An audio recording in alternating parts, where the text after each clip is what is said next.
6일 코로나19 감염병 정례 브리핑을 시작하겠습니다. 먼저 예방접종과 관련해서 고등학교 3학년 학생 및 고교 교직원 대입 수험생 대상 접종에 대해서 설명드리겠습니다.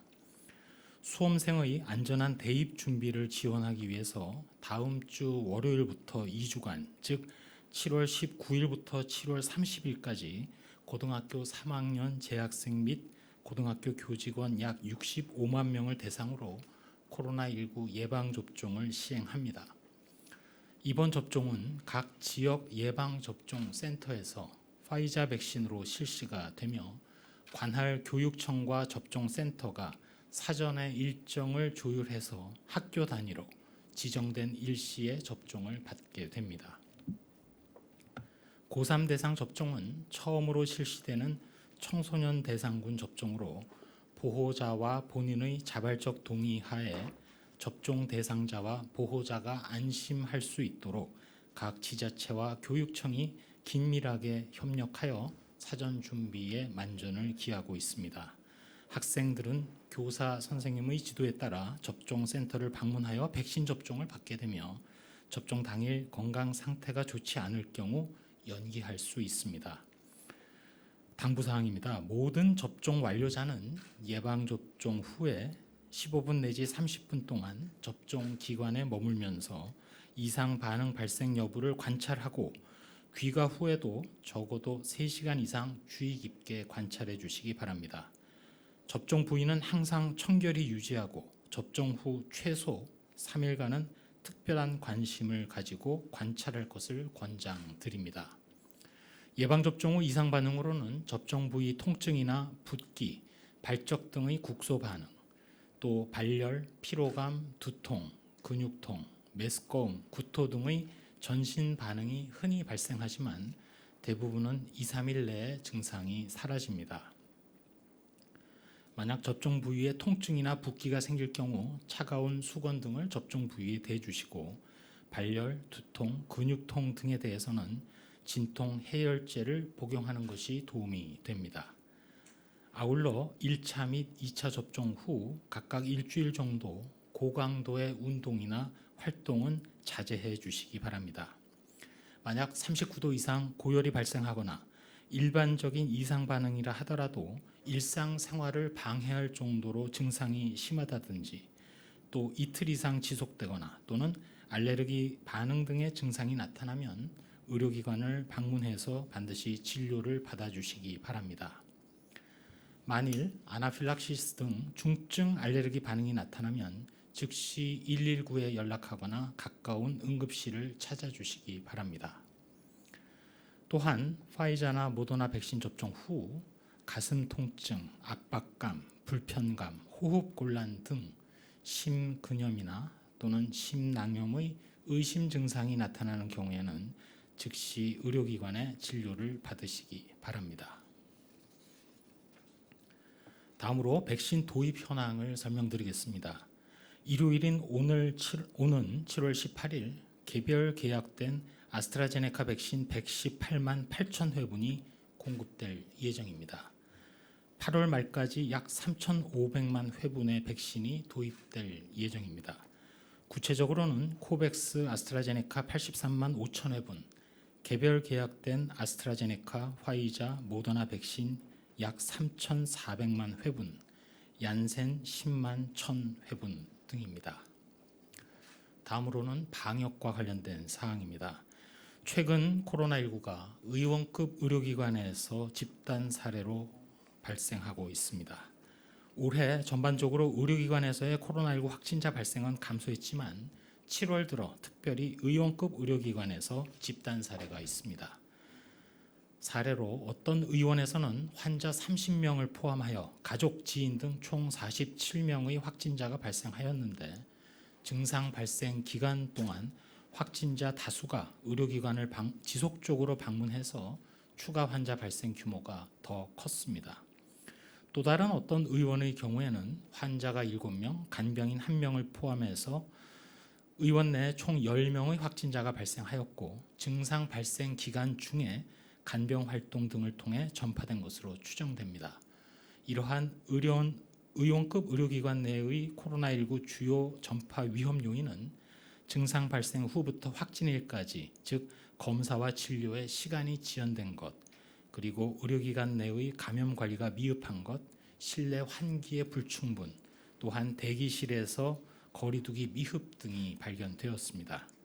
의료기관의 감염관리 노력과 협조 덕분에 전반적으로 확진자 발생을 최대한 억제하고는 있지만 방심할 경우 다시 의원급 의료기관 등을 중심으로 집단 사례가 발생할 수 있기에 의료기관에서는 의심 증상자에게 코로나19 검사를 적극 독려해 주시고 기관 내에서의 감염 관리를 더욱 철저히 해주시기 바랍니다.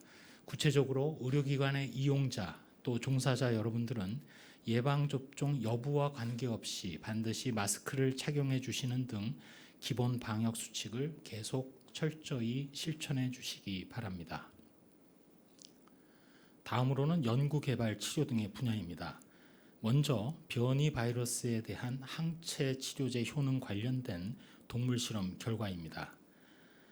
델타형 변이 바이러스에 감염된 실험용 쥐를 대상으로 항체 치료제 레키로나주의 효능을 분석한 결과 델타 변이 바이러스에 대한 항체 치료제의 효능을 확인하였습니다. 구체적으로 항체 치료제가 투여된 실험쥐에서는 체중이 감소하지 않았고 모두 생존했으며 폐 조직에 대한 검사 결과 바이러스 감소 효과도 확인되었습니다. 그렇지만 변이 바이러스에 대한 인체 치료 효과를 정확하게 그리고 최종적으로 확인하기 위해서는 실제 환자를 대상으로 한 효능 확인이 필요하기에 국립감염병연구소에서는 델타형 등 변이 바이러스 환자에서의 항체 치료제 치료 효능 평가를 위한 임상적 관찰 연구를 추진하겠습니다. 치료제 효능 평가 및 민과 협력을 통해 변이의 영향을 받지 않는 광범위 효능을 갖는 치료제 개발 연구도 지속적으로 수행하겠습니다. 다음으로 코로나19 백신 개발 지원에 대한 국내 백신 개발사들을 대상으로 설문조사를 실시한 결과 한국바이오의약품협회 도움으로 13개 회사가 의견을 제시하였습니다. 그러한 의견들을 통해서 제약회사들의 애로사항을 확인하였습니다. 이에 대해서 국립감염병연구소 공공백신개발지원센터를 중심으로 해서 구체적으로 임상시험 검체 분석을 지원하고 또 생물안전 3등급 실험실을 제공하며 표준화된 시험법 및 표준 물질 등 코로나19 백신 개발에 필수적인 인프라를 제공함으로써 기업의 임상시험 진입 장벽을 해소하는 데 최대한 노력하겠습니다. 또한 변이주 분양과 관련해서 국가병원체 자원은행을 통해서 코로나19 바이러스 변이주를 분양하고 있는 바 7월 16일 현재까지 총 58개 기관에 662건이 분양되었습니다. 특별히 델타형 등 주요 변이주 분양은 337건, 기타 변이주 분양은 325건으로 분양 신청이 최근 가장 많이 증가한 것은 델타형이었습니다.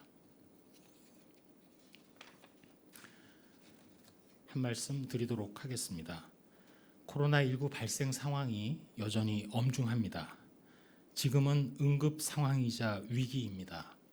하절기 폭염 속에 모든 분들께서 거리두기를 통해서 인내해 주고 계십니다. 각종 이동 지표를 볼 때 그리고 현장 점검 결과를 볼 때 분명히 일선에서 거리두기가 강력하게 이행되고 있음을 확인하고 있습니다. 비록 현재 위기 상황의 한가운데지만 항상 그러했듯 이 위기에서 거리두기의 동참과 협조로 극복할 수 있다고 믿습니다. 현재처럼 거리두기가 앞으로도 계속 이행되면 곧 정점을 지나서 추세가 반전될 수 있을 것입니다. 그렇지만 하강한다 하더라도 현재 발생 규모가 너무나 커진 상황이기에 간헐적으로 큰 규모로 집단 발생이 있을 수 있습니다. 돌파 감염도 늘어날 수 있고 또 델타 변이가 곧 전체 유행을 주도할 것입니다. 심지어 델타보다도 더 강력한 변이가 언제든 등장하고 발견될 수 있습니다. 또한 시간차를 두고 위중증과 사망자도 늘어날 수 있습니다. 상대적으로 위중증이 적다고 알려진 젊은 층에서조차 사망자도 발생할 수 있습니다. 이 모든 위기 앞에서 폭염 속의 의료진과 의료기관의 헌신으로 피해를 최소화하는 데 최선을 다하겠습니다. 속도가 느려진 예방접종도 원활하게 그리고 앞으로 신속하게 진행되도록 최선을 다하고 있고, 아무리 코로나19가 도전을 해온다 하더라도 이제까지처럼 기본적인 방역수칙을 충실히 이행함으로써 극복이 가능하기에 그렇게 할 수 있다고 믿고 있습니다. 폭염 속에 의료진을 포함하여 모든 분들이 건강에 유의하시고 지금처럼 거리 두기에 계속해서 적극 임해 주시기 바랍니다. 일단 현재의 위기를 넘기면서 동시에 접종 속도를 올리게 되면 다시금 코로나19의 극복 궤도로 진입할 수 있습니다. 특별히 하루하루를 고통 속에 지내고 계실 소상공인들, 자영업자분들을 생각하면서 저희 방역당국도 더욱 분발하겠습니다.